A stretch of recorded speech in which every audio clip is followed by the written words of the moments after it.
The ship was seized. My men turned on me. But I would not be broken.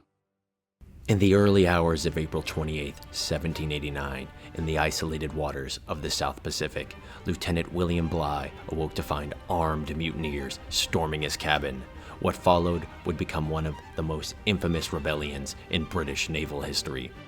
In 1787, the HMS Bounty set sail from England, tasked with a seemingly simple, straightforward mission to collect breadfruit saplings from Tahiti as a cheap food source for enslaved workers on Caribbean plantations. But within 2 years, it would become legendary, not for the cargo it carried, but for the mutiny that tore her crew apart, nearly ended her commander's life, and sparked one of maritime history's most extraordinary stories of survival.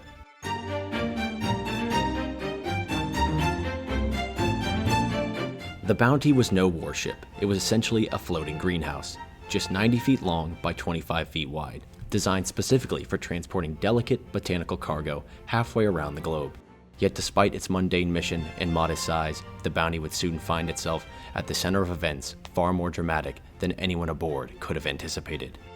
Chosen to command this voyage was Lieutenant William Bligh, a skilled navigator and seasoned mariner who joined the Royal Navy at just 15. Bligh swiftly rose through the ranks due to his exceptional skills at sea. His abilities were clearly demonstrated when he served as the sailing master aboard the HMS Resolution under the legendary Captain James Cook on the fateful expedition that saw Cook meet his demise in Hawaii at the hands of some very angry natives. Bligh distinguished himself by navigating the surviving crew back to England safely, earning himself great recognition and a promotion. Bligh took command of the Bounty at age 33, and if nothing else, he came prepared. He outfitted the ship with extra lifeboats, an eerie bit of foreshadowing that would later save his life, and overhauled the daily routine, giving his men a full 8 hours of sleep. In an era plagued by scurvy and filth, Bligh meticulously regulated the Bounty to an almost OCD level, implementing a strict cleanliness policy to prevent disease among his men with rigorous enforcement of bathing and dietary regulations. By all accounts, he was a brilliant and organized commander, but even the cleanest ship on the 7 seas and all the preparation in the world couldn't change the fact that William Bligh was kind of a prick. Bligh had what some might call a gift for humiliation. Witheringly sarcastic, he frequently berated his men publicly, wielding a tongue sharp enough to draw blood. A contemporary once remarked he had a wonderful capacity for breeding rebellion, and that was on a good day. Discipline is the thing. A seaman's a seaman, a captain's a captain, and a midshipman is the lowest form of animal life in the British Navy. And let's not forget, the Bounty was tiny. There was simply no escaping Bligh's constant bullying and cruelty. After a grueling and longer than expected voyage, the Bounty finally arrived in Tahiti in October 1788. Bligh's job was now to wait 5 months while the breadfruit saplings matured. For the crew, this was less of a chore and more of a vacation in paradise. The sailors lived among the Tahitians, fully embracing the relaxed island lifestyle and of course the affection of the local women. Apparently, Tahiti's not called the Island of Love for nothing. It was a stark and delightful contrast to life under Bligh aboard the Bounty. Among the crew was the master's mate, Fletcher Christian, a charismatic warrant officer and Commander Bligh's frequent verbal punching bag. However, Christian thrived on the island, popular with his shipmates and even more popular with the ladies. But as departure neared, his mood darkened, knowing he'd once again be subjected to Lieutenant Bligh's cruelty. In April 1789, the crew reluctantly left paradise and returned to the harsh reality aboard Bligh's ship, with a long journey from Tahiti to the West Indies ahead of them. Reality hit hard for the crew, especially for Fletcher Christian, who drifted between melancholy and melodrama, once describing his life aboard as hell. He walked around the ship in a black silence. Now back at sea, Lieutenant Bligh's patience had worn thin. Furious at the crew's newfound complacency adopted in the tropical paradise, Bligh's temper reached a boiling point when he discovered that the sails had rotted and the crew had neglected to wind the ship's cryometer, cardinal sins aboard any sailing ship of the era. You step forward.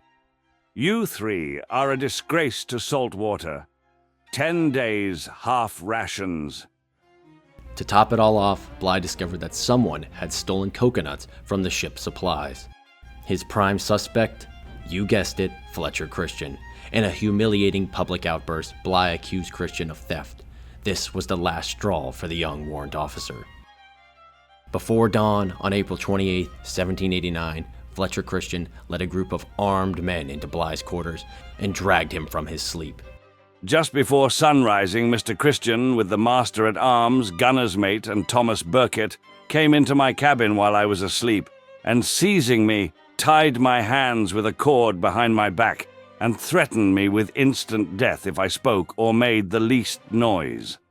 I, however, called so loud as to alarm everyone, but they had already secured the officers who were not of their party by placing sentinels at their doors. The mutiny was swift and decisive. Though many on the crew stayed loyal to Bligh, they were unarmed and overwhelmed. I was hauled out of bed and forced on deck in my shirt, suffering great pain from the tightness with which they had tied my hands. I demanded the reason of such violence, but received no other answer than threats of instant death if I did not hold my tongue. Bligh was then brought topside, his hands bound by a cord held by Christian, who was brandishing a cutlass. Christian had even weighed a plummet around his neck, prepared to jump overboard if the mutiny failed. Talk about commitment. Christian originally thought to cast Bligh adrift in the Bounty's very small jolly boat, together with his clerk John Samuel and the loyalist midshipmen Hayward and Hallett. This boat proved to be unseaworthy, so Christian ordered them to board the larger lifeboat, also called a launch, with a capacity of around 10. However, Christian and his allies had overestimated the extent of the mutiny, and at least half the crew on board was determined to leave with Bligh. During the following hours, the loyalists collected their possessions and boarded the launch. Soon the vessel was badly overloaded, with more than 20 men and others still vying for places. Christian ordered the 2 carpenter's mate and the armorer to stay on board the Bounty, considering their presence essential if he were to navigate the ship undermanned. Though defiance burned in their eyes, they reluctantly obeyed. But then came their commander's voice, steady as stone and sharp as steel. Never fear, lads. I'll do you justice, if ever I reach England. Bligh and 18 loyal men were cast adrift. No charts, no compass, and barely a whisper of hope. Left to face the vast, merciless ocean, and death all but guaranteed. What followed was one of the most jaw-dropping feats of survival in naval history. With only a watch and a quadrant, Bligh navigated over 3,500 nautical miles, about 6,600 kilometers, across open ocean. His men battled starvation, storms, and sheer exhaustion for 41 days before reaching the Dutch port of Timor, in what is now Indonesia. The men had been set adrift with only 5 days' worth of food and water. Bligh hoped to find supplies on the nearby island of Tofua, easily spotted by its smoking volcano, before proceeding to Tonga Tupa to seek assistance from its king, whom Bligh had met during his voyage with Captain Cook. At first, the natives on Tofua appeared friendly, but tensions soon began to rise. On May 2nd, 4 days after landing, Bligh sensed an imminent attack and quickly ordered his men back to sea. Just as they were departing, the islanders grabbed the boat's stern rope, trying to pull it ashore. While Bligh calmly shepherded the last of his men and supplies aboard, Quartermaster John Norton bravely jumped into the water, desperately attempting to free the rope from the attackers, but was immediately set upon and stoned to death by the islanders. Bligh later told a relative that Norton's death was a fortunate circumstance, because his obesity would have hindered and possibly doomed their long voyage in a shallow, overcrowded boat. However, his sacrifice brought precious time, allowing the remaining men to escape back into the open ocean. Once clear, the shaken crew reconsidered their options. Landing at Tonga Tupa, or indeed any nearby island, risked yet another deadly encounter. Bligh then concluded their best chance of survival was sailing directly to the distant Dutch settlement of Kungpang in Timor, using only the meager rations aboard. From the outset, conditions were brutal. Storms battered the small boat, creating mountainous waves that constantly threatened to overwhelm them. Bligh himself recorded their grim reality. Our situation was miserable, always wet, and suffering extreme cold, without the least shelter from the weather. Despite these hardships, Bligh kept meticulous notes, observing, sketching, and charting their process westward. To maintain morale, he led daily prayers, told stories from his previous voyages, and encouraged his men to sing. 17 days into their journey, they passed the Fiji Islands, but dared not land, fearing the islanders' alleged reputation for cannibalism. A week later, as the skies finally cleared, birds appeared overhead, a welcome sign that land was near. On May 28th, Bligh and his men sighted the Great Barrier Reef. Skillfully navigating through a gap, he steered them into a calm lagoon, eventually landing on a small island off Australia's northeastern coast, which he fittingly named Restoration Island. Here the starving men ate ravenously, feasting on oysters and berries. Over the next 4 days, they island hopped northward within the lagoon, acutely aware that the indigenous Australians closely monitored their movements from the mainland. Tensions within the party soon boiled over. During a heated dispute, Bligh himself grabbed a cutlass and challenged the ship's carpenter to a fight, warning he'd kill anyone who dared intervene. Clearly, even after weeks in an open boat, Bligh hadn't lost his fiery temperament. He may have been a nautical legend, but he sure was still notoriously difficult to deal with. On June 2nd, the launch cleared Cape York, the northmost tip of Australia. Bligh then turned southwest, navigating carefully through the intricate maze of treacherous reefs, shoals, sea banks, and tiny islands. The next 8 days became some of the most punishing in their entire journey. By June 11th, many of the men were nearing total collapse from sheer exhaustion.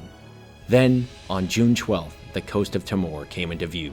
Bligh later wrote with profound relief, "It is not possible for me to describe the pleasure which the blessing of the sight of this land diffused among us." On June 14th, flying a makeshift Union Jack, the battered launch sailed triumphantly into Kongpong Harbor. Against every conceivable odd, they'd survived. It was nothing short of a miracle. Upon returning to England, Bligh faced a mandatory court-martial for losing his ship, a routine naval procedure at the time. Yet the testimony of his loyal crewmen, coupled with the sheer magnitude of his astonishing voyage, led to a full acquittal. His reputation was restored, and Bligh was swiftly promoted to post captain.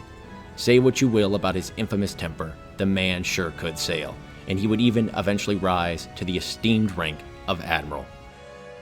As for the mutineers, they knew they couldn't complete their mission with a stolen ship, so they returned to Tahiti and burned the Bounty. But their dream of endless leisure, complete with gorgeous Polynesian wives, quickly unraveled into tragedy. Violent clashes with native peoples, fatal drunken brawls, and eventual imprisonment awaited many. Several of the mutineers were captured and sent back to England to face trial, some dying along the way, others executed by hanging, and a few were ultimately pardoned. Fletcher Christian and a small group fled to the remote Pitcairn Island, where Christian himself met a violent end during clashes within their isolated community. His tropical dream became a bitter nightmare.